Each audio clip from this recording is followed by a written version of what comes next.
subscribers on YouTube. I honestly questioned if I would ever get here, and it's only because of you guys that we're here. We did it.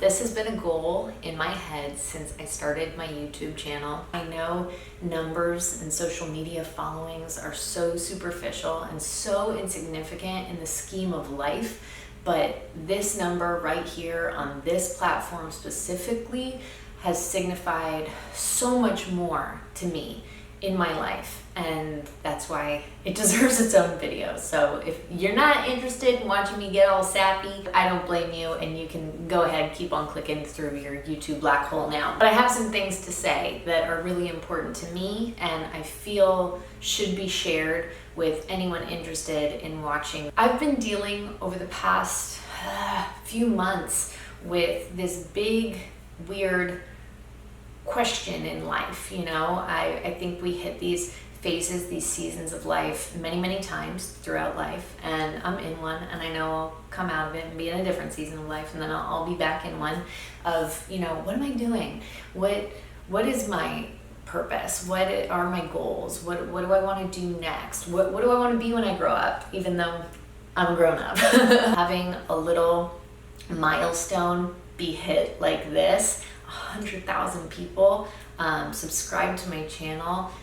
It was such a great little light in my day, my week, my quarantine, and my 2020. And I obviously think this should go without saying, but I have just the utmost sympathy and compassion for every single person on the planet right now who is enduring this global pandemic together, whether you're dealing with financial struggles, mental health struggles, emotional struggles, familial struggles, health struggles, whatever it may be. Everybody's experiencing this differently and are experiencing repercussions and consequences of what's going on globally in a different, unique way. And I don't think that one diminishes the other or anything like that. It's all relative, right? And I want you to know that I am thinking of every single one of you every single day. And I think that is really what this channel has been about for me, thinking of other people and how can I best serve other people. I was an actor for a really long time, and I say was, and maybe I'll act again. I don't know where I'm at on the whole acting thing. I have acted for a very long time, and I had gotten a certain amount of recognition for it over the years, you know, fans of shows that I've been on, fans of characters that I've played on those shows, and I always felt like a fraud. I just felt like I couldn't take credit for what they were appreciating about it, because they weren't my words. I didn't even dress myself. I didn't even make a lot of the choices on how I portrayed the character. You know, that's what the directors and producers and writers and everybody are there for. They're calling a lot of the shots. I appreciated and so respected the fact that they loved these shows and they loved these characters so much. I just could not come to terms with like standing there and taking the credit for something that I really didn't feel was mine. Then another step further, you know, I've always been so different from the characters that I've played. People would always expect me or want me to be more like something else. I don't even know what else, because these characters are like fictional, but you know, they would expect me to be a certain way, or maybe they wouldn't, but I would feel that expectation. I would feel that pressure, and I struggled with that too. When I was young, I had so much confidence in who I was, and as time ticked on, that confidence got chipped away slowly but surely. And then when 90210 ended, and I mentioned this in my last video, towards the end of the video, you know, I didn't realize how much I had tied my personal identity and the value of my own self-worth to being on a successful TV series for 5 years. I was 18, I finished the show when I was 23, and a lot of stuff happens. That's like, you know, becoming a young woman. I really did not know who I was at all without that show, and I've battled with that for years, and it's kind of embarrassing to admit this, but I feel like it's an important thing to say. I really measured my self-worth and my self-esteem based on my level of success as perceived by society, everybody else. I'm sure a lot of people who work in completely different fields and then change their mind or get fired or whatever, what have you, life circumstances alter you to go down a different path, can identify with what I'm saying right now. When my YouTube started to really grow, I was like, okay, like, I guess this is what I do now for a living. It became a career all of a sudden and a business in and of itself. And I finally had a little bit of that confidence back. When I first had my daughter, and in that first whatever, like 14 to 16 months kind of thing, like I was her mom, you know, it was all about being a mom and like how to be a mom, because I had no fucking clue how to be a mom. So, you know, trying to keep her alive and keep her happy and do things the right way. And like, how do you do this? How do you do that? And researching and sharing my findings with people and connecting with other women, like all of that, that was my whole world, which is why you'll see on my channel was a whole lot about that stuff. And then I was like, okay, now like she sleeps through the night, she's like eating normal people food, she's like a little human being. And it's honestly like, it's more work in the sense that you're chasing them around the whole time, because like everything in the environment is like a potential deadly weapon.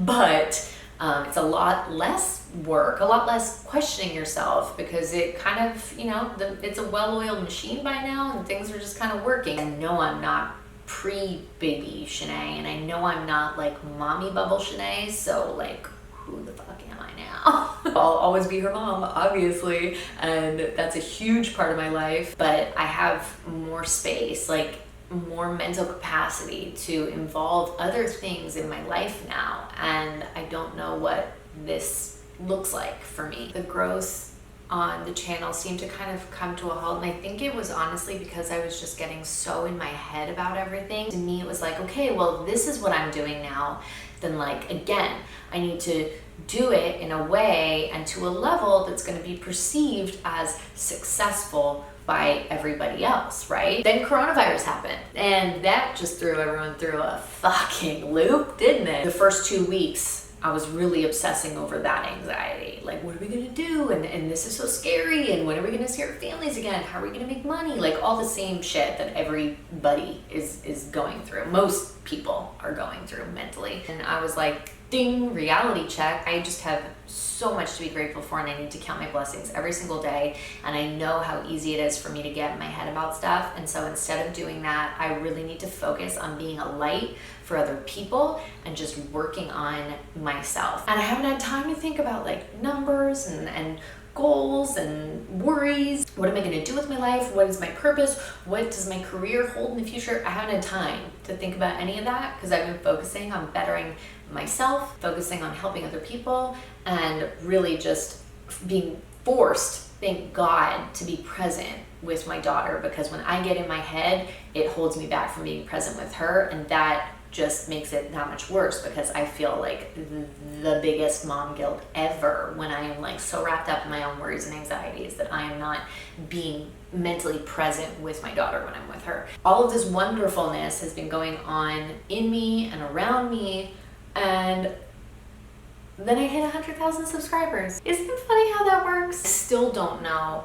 what direction I'm going in. I still don't know what the future holds, and I still don't know like what those dreams and goals even look like, let alone how I'm gonna get there. But I'm not obsessing over and overthinking the outcomes. I'm just doing everything I can right now to help myself and the people around me, and trusting and having hope that that stuff and the universe or God or the powers that be or whatever you want to call it is gonna sort that out for me. It feels fucking good. It feels really, really good to be here making this video, because I hit 100,000 subscribers. Feels like icing on the cake. And like icing on a really great cake that I know I didn't even need icing on it, because the cake tasted so good even without the icing, but the icing's there making it even better. And I just want to say thank you for being my icing. I have cake aplenty in this moment today, right now, and instead of worrying about the future or the past or whatever, I'm just enjoying it. So what can you look forward to on my channel moving forward? I kind of want to do a series where I just talk about pretty much everything that I just talked about with you guys, with other people that I really look up to and who really inspire me, and who from an outside perspective really seem to completely have their shit together. Because like I said, I'm still trying to figure out who I want to be when I grow up, and I'm a full-fledged fucking grown-up. And I'm sure I'm not the only one who feels that way. I don't know if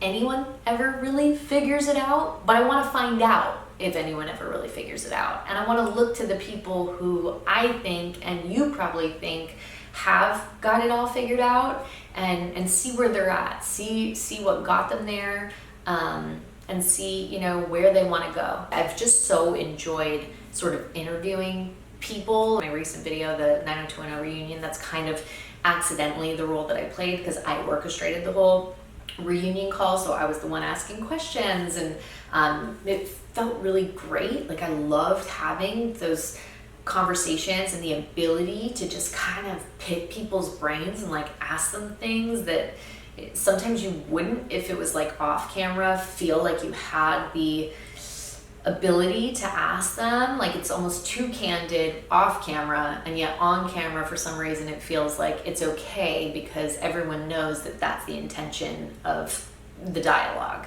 Does that make any sense? It makes sense in my head. Maybe we'll call it like shooting the shit with Shenae or figuring it all out, maybe. I don't know. I don't know what I should call this series. I don't know who I should talk to on it. I have some ideas, but please comment below with what you think the series should be called and who you would want to see me having a chat with. I know we'll be doing a lot of family vlogs because we're not leaving the house, and we're all stuck together, and it's a great source of entertainment for me and Josh, and it gives us, you know, an excuse to kind of be more creative and proactive with coming up with activities for Bowie and Frankie and everybody. So that will be happening, obviously, for sure. Thank you again for being a part of this. I cannot believe that we did it. I've spent so many years being other people, and like on camera and off camera. Right now, it's just like I'm unabashedly myself. Slowly but surely, I'm figuring it out, and I feel a lot more confident doing that with all of you by my side on this channel.